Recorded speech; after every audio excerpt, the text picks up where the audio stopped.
Luke chapter 11, verses 5 through 8. That's Luke chapter 11, verses 5 through 8, if you'd like to follow along. It's from the New International Version. Then Jesus said to them, "Suppose you have a friend, and you go to him at midnight and say, 'Friend, lend me 3 loaves of bread. A friend of mine on a journey has come to me, and I have no food to offer him.' And suppose the one inside answers, 'Don't bother me, the door is already locked, and my children and I are in bed. I can't get up and give you anything.' I tell you, even though he will not get up and give you the bread because of friendship, yet because of your shameless audacity, he will surely get up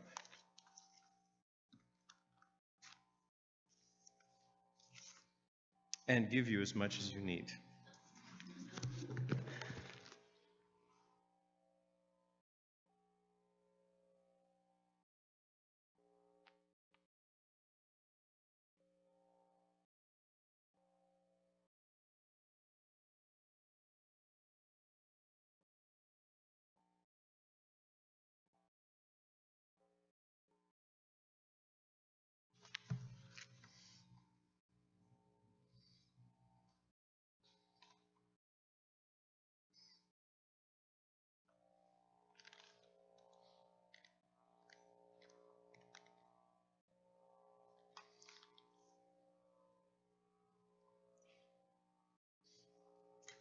Feels like there's a lot of stuff to get organized here, but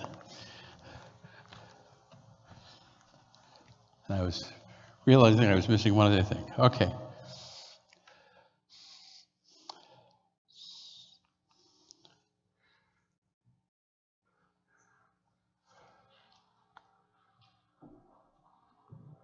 Okay, there we go.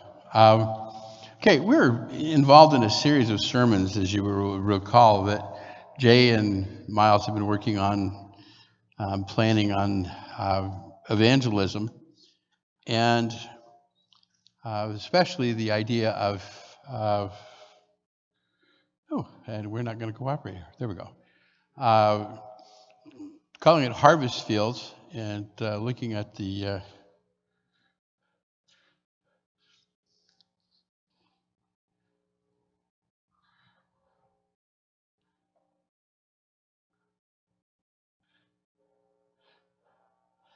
Jay's giving it a very straightforward lecture. Oh.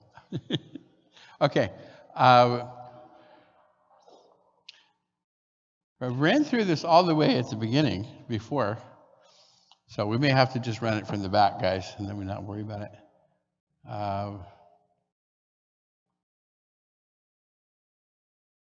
Okay, so looking at this series on evangelism that we've been talking about, and a couple of weeks ago, we began a sub-series that Jay entitled Harvest Fields. Is we going to cooperate?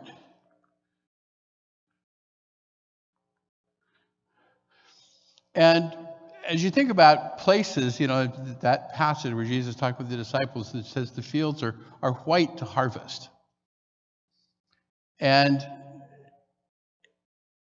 for those of us who live on the prairies, we know, you know, as you're driving around and you go across out in the country and you see these fields, and, you know, depending upon the crop, but the, you know, especially the wheat fields, and you look at that and they are just gorgeous.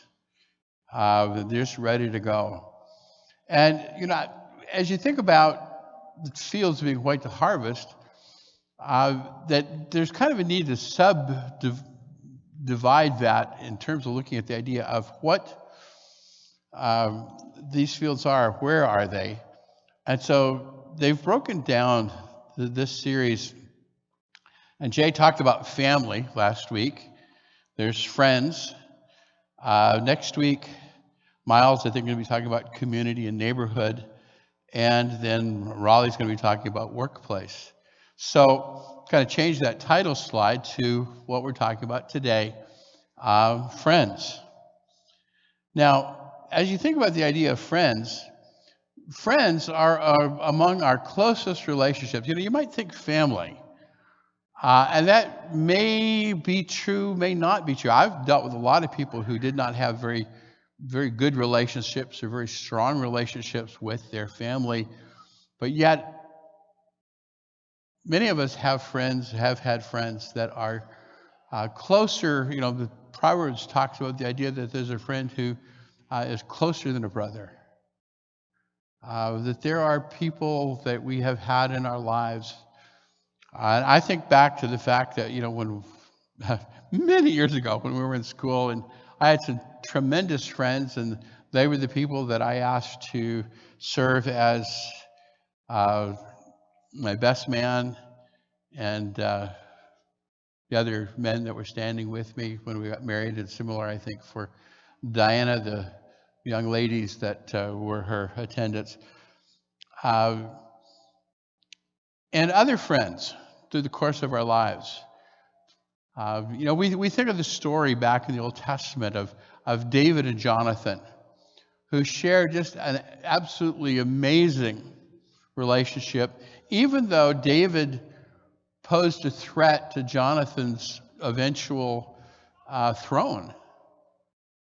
Jonathan could completely leave that aside because of his affection for David. And so friends pose one of the most important and most powerful ties. One of the things, I don't know if I've ever heard this mentioned in a lesson, but we're familiar with the four Greek words that we use for love, that are used for love in the Greek. Agape, philos, eros, and storge. Agape is the love that God has for us. Philos is brotherly love. Philadelphia literally means Greek city of brotherly love. Eros is the physical or the sexual love. Storge is the natural affection between parent and child. And so what's interesting is to find that when the word friend is used in the New Testament, typically it is this word, philai,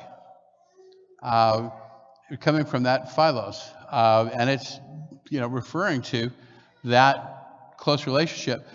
I will mention that John, in his letters, uses a verb form or a noun form, of agape. And so the translators will render that beloved. So if you're reading through 1 John and you see James or John talking about, oh, beloved, and you think, man, he's getting really pretty gushy here. That's actually a way of kind of expressing that this is a very deep, affectionate, but more than affectionate, type of, self-sacrificial love. That's the kind of relationship that he is having with his readers. So the term philoi gives us this sense. And so it offers friends offer some of the greatest opportunities for evangelism. I remember back when I was in junior high school and we had a workshop at church on personal evangelism. That was the term that we used for, back in those days. There are different buzzwords that are used, but it was called personal evangelism. And I was really motivated, and I sat down with my best friend. And we sat on a rock wall. We lived in New England, Stamford, Connecticut. And there were stone walls all over the place. And we sat down on a stone wall having a Bible study. You can imagine a kid in junior high school. I was starting to try to teach his friend. I was really motivated to try to do that.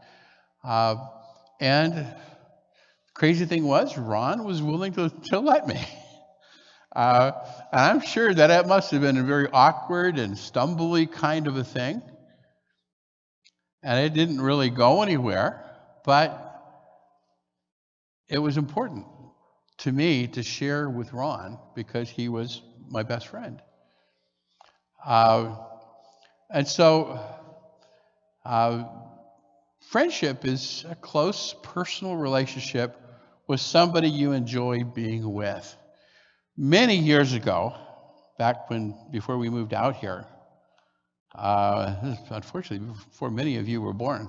Uh, Went to a workshop at Great Lakes Christian College that was held by Bob Rigdon. Bob taught graduate psychology at one of the universities in North Carolina. And it was a crisis counseling workshop. And he was working on it, and he talked about the fact that in this very secular university, he used these the terms for love from the Greek. But I appreciate his definition that he used for philos. And it is delight to be in the presence of. And you think about those relationships that you've had with people that you just couldn't get enough of. I realize there are people that we get too much of, but there are people that we just, and one of the things that I like to point out in dealing premarital counseling is that you think about the thing that makes a really good relationship in marriage is philos. It's a delight to be in the presence of one another. It's not a sexual attraction. It's just a love that's ready to commit. And so those very special people in our lives form a basis. But one of the things I think we want to touch on for just a moment here is that if reaching out to friends was just simply the way to evangelize the world, there was a book put out in 1975, and I think it's still as relevant as it was, called What's Gone Wrong with the Harvest? And it was really dealing with the idea that evangelism has not worked. That it's kind of lost its thing. And so maybe we can understand a little bit about that as we go. Last month, there was an article that appeared.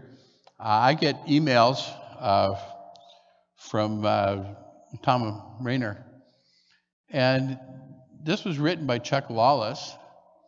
And it was called 9 Reasons Churches Stop Evangelizing Well. Now, we're only going to touch on 5 of those because really they are the most relevant to what we want to kind of put into our heads. And it's actually number 5 that I want to focus on.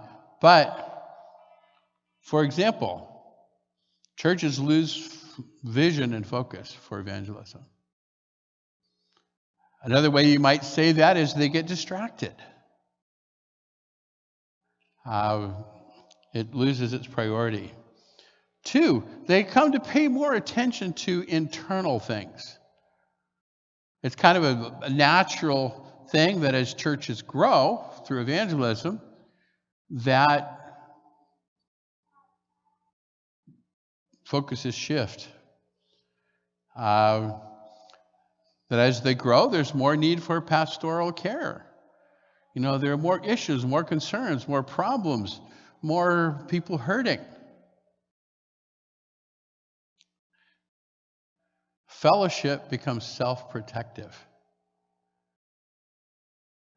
And I'm not going to explore that, but I'm going to let you kind of think about that because, you probably can think of examples in situations you see. But I want to get to number 5, and it's actually probably about number 7, I think, on Chuck Lawless's list. See if this sounds familiar. There are so many church activities planned, members are unable to develop relationships with non-members.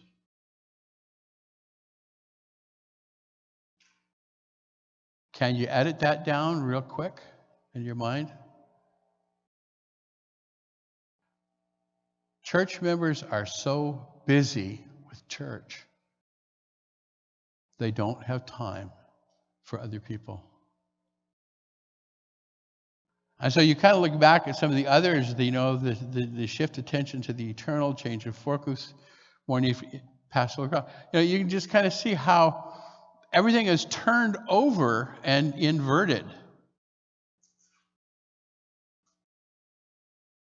And what's lost in the process? The world.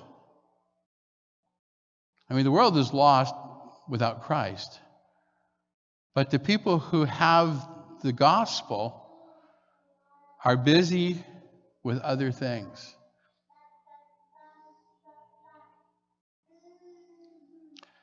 Over the last several decades, there have been several attempts to try to correct this problem. You know, it wasn't just Lawless who pointed it out last month. It's been around. You know, it's part of, you know, that even the issue that we started with the other book from Unger, and that friendship evangelism, also known as lifestyle evangelism or relational evangelism, and basically the idea being to create and build relationships with non-Christians with the goal of leading them to Christ.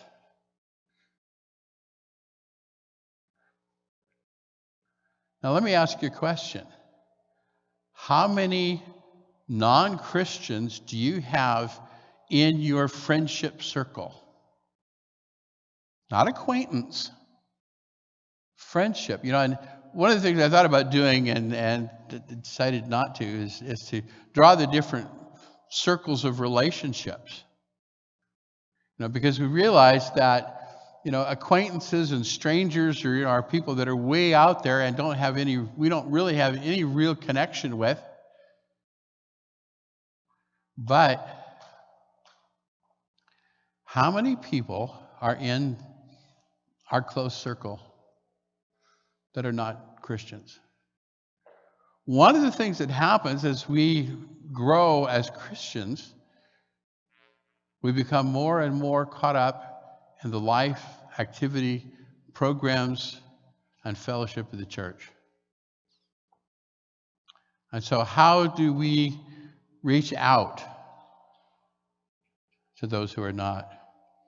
Now, I will also mention that if you were to do a Google search on friendship evangelism, you'll find several websites where people have kind of challenged the basic concepts of friendship evangelism because there's the concern that friendship with an agenda is not a friendship. In other words, you don't go to a non-Christian and say, well, I want to be your friend so I can convert you. That's not exactly what it's about. But it's about, look back at that, create and build relationships with non-Christians so that, you know, ultimately we want to bring Christ into all of our relationships, but this is not a manipulative thing that we want. So we're not questioning the friendship itself. So there's an interesting story in Mark chapter 2, verses 15 to 17. And we find that Jesus is eating at Matthew's house. We've just had the call of Matthew, some of the other apostles, and it appears that Matthew has invited Jesus over to his house to come in and eat with him, but not just with him. There's a bunch of tax collectors and sinners there, and that lays a lot of questions. Did Matthew intend for Jesus, you know, to introduce Jesus to these people? We don't know. You know, what we don't know about this story could fill books, but it raises some interesting questions. So we also find there are Pharisees there who are doing their Pharisee thing. Oh, look at that. Jesus is eating with tax collectors and sinners. If he was really a good person, he wouldn't be doing that. And that kind of introduces a quick little sub-point here. For those of us who grew up in the church,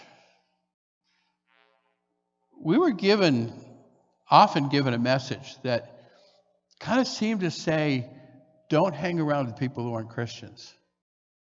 Don't spend time with them. That sound familiar? Even don't date them. And I realized that what was happening here was the warning about the possibility of very real dangers about that. And that, as Paul uses the idea that bad company can corrupt good morals. But If we never associate with people who are not Christians, how will we ever develop friendships? How will we ever be able to really share Christ with them? They're going to see us more as Pharisees and self-righteous than as people who genuinely concerned and love them.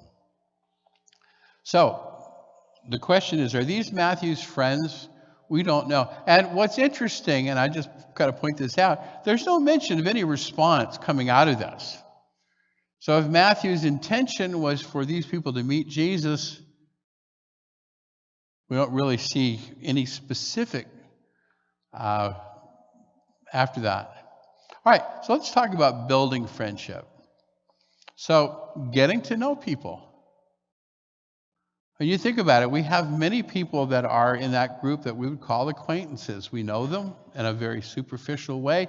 Maybe we share, and that will be kind of part of, neighborhood and workplace coming up, and I don't want to steal other thunder here, but we interact with people. Maybe we need to get involved with different things in the community. One of the things over the years that I was involved with, my kids were involved with sports, I got involved in coaching. My son Michael was involved in Scouts, Beavers, Cubs, and Scouts. I ended up as group chairman for the 15th Winnipeg Beavers, Cubs, and Scouts. You end up in a role within that organization. When the internet first started, and before we had the easy approach that we did, we had dial-up. Some of you are kind of like, huh? You had to dial your phone to make a connection through a modem. And there was what was called the Winnipeg Freenet, Blue Sky Freenet. And there was a group of us that were involved in doing workshops for people. Saturday morning down at the public library, there was a meeting room there, and we were introducing people to the idea of the Freenet. And then giving them basic, how to use email and how to create a simple web page. And had a room full every week. And I took my turn among, those who were doing that. Ways of getting out of the community and meeting people with shared interests, whether it's computer, sports, scouting, whatever.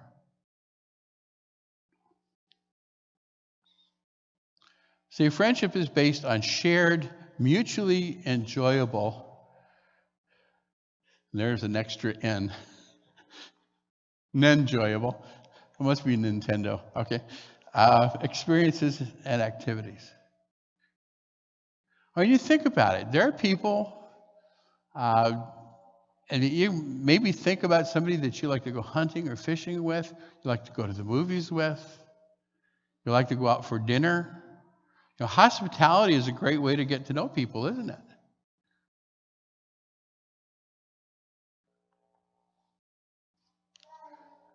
But the relationships need to be open and transparent.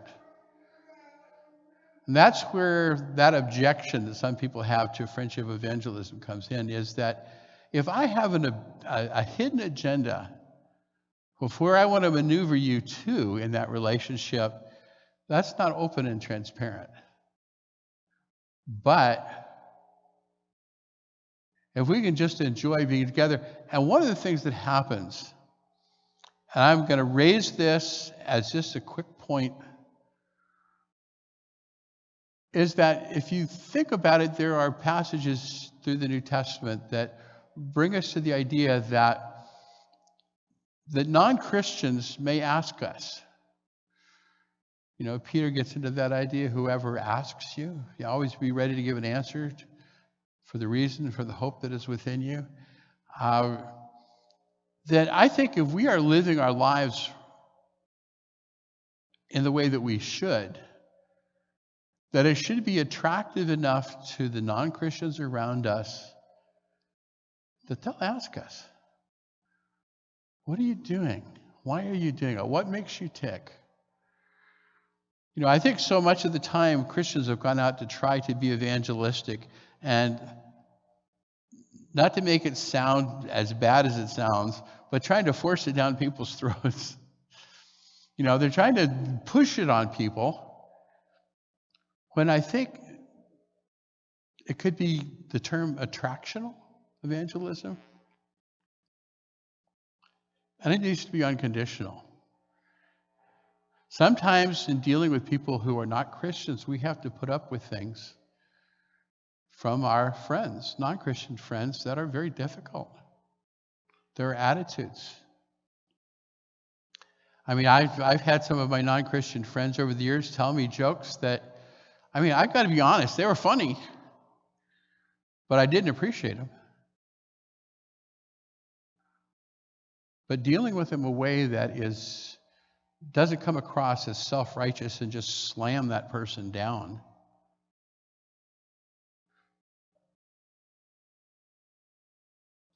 And be mutual. So, in our reading in Luke 11, 5-13, the friend at midnight. And I've often thought a very interesting story that Jesus told. And I can imagine the disciples looking at each other like, what in the world is this about? But that friend comes and says, I need 3 loaves of bread. I've got somebody that showed up at my door and I don't have anything to feed them.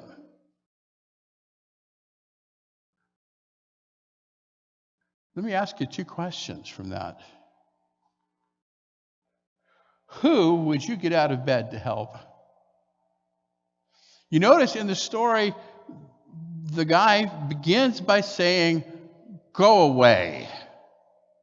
I'm in bed. Leave me alone. And there are people who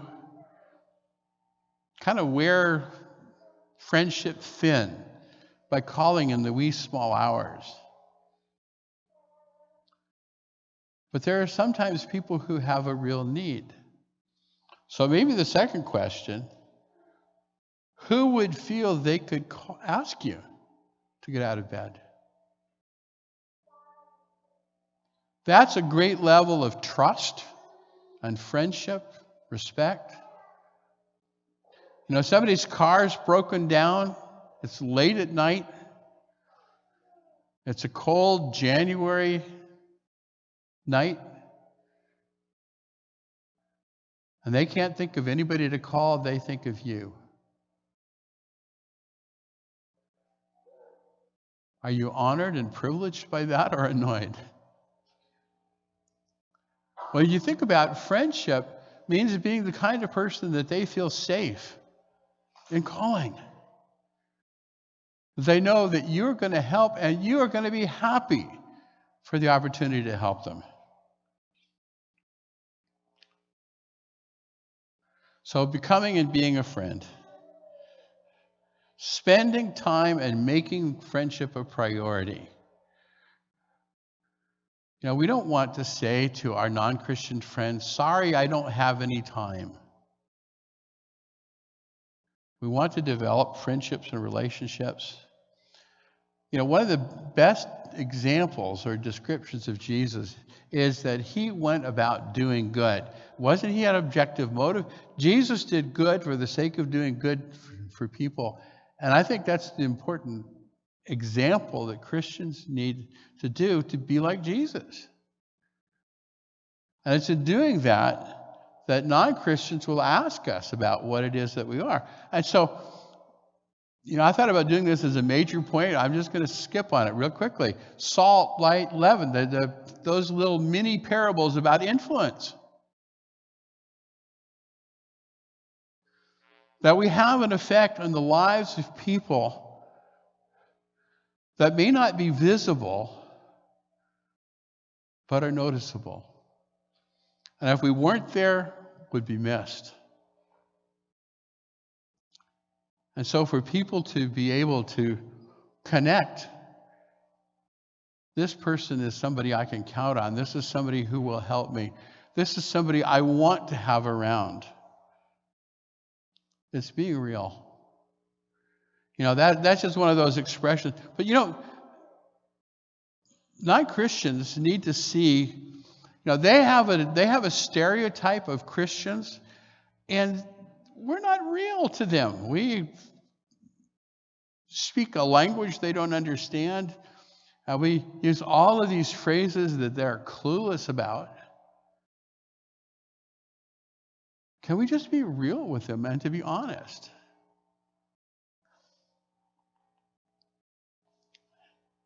I want to close with something I did in a lesson not that long ago. Donna says I use musicals too often. I'm addicted to musicals. I just love them. I found a YouTube channel that just runs nothing but songs from musicals all night long.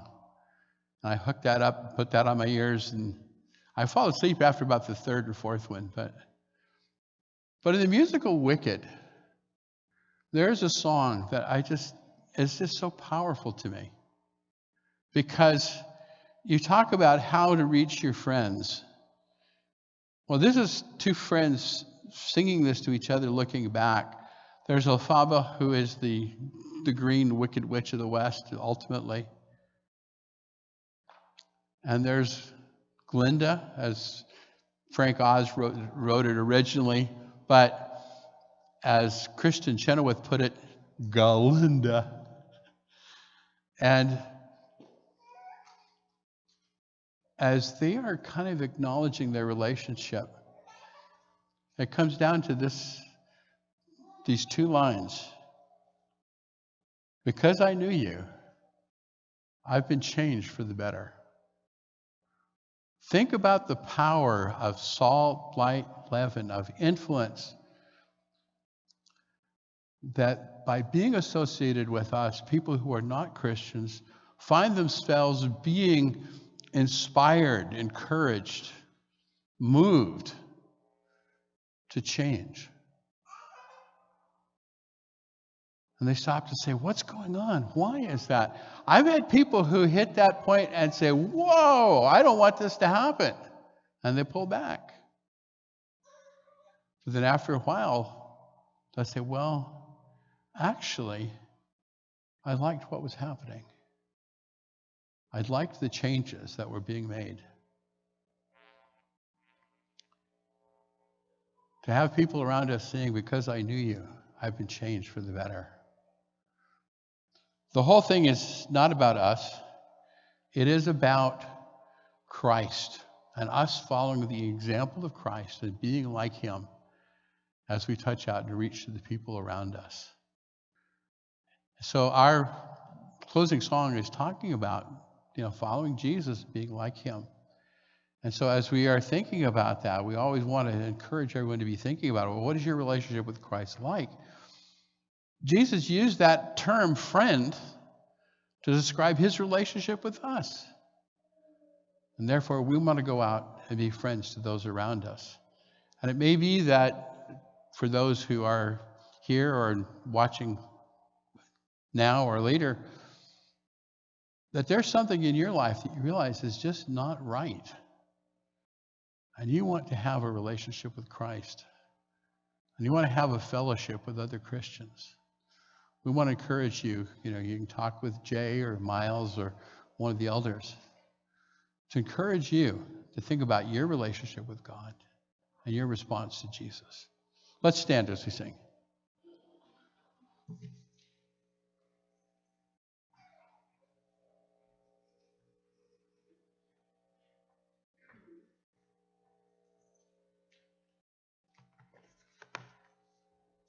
Oh, to be like thee, blessed Redeemer, this is my constant longing.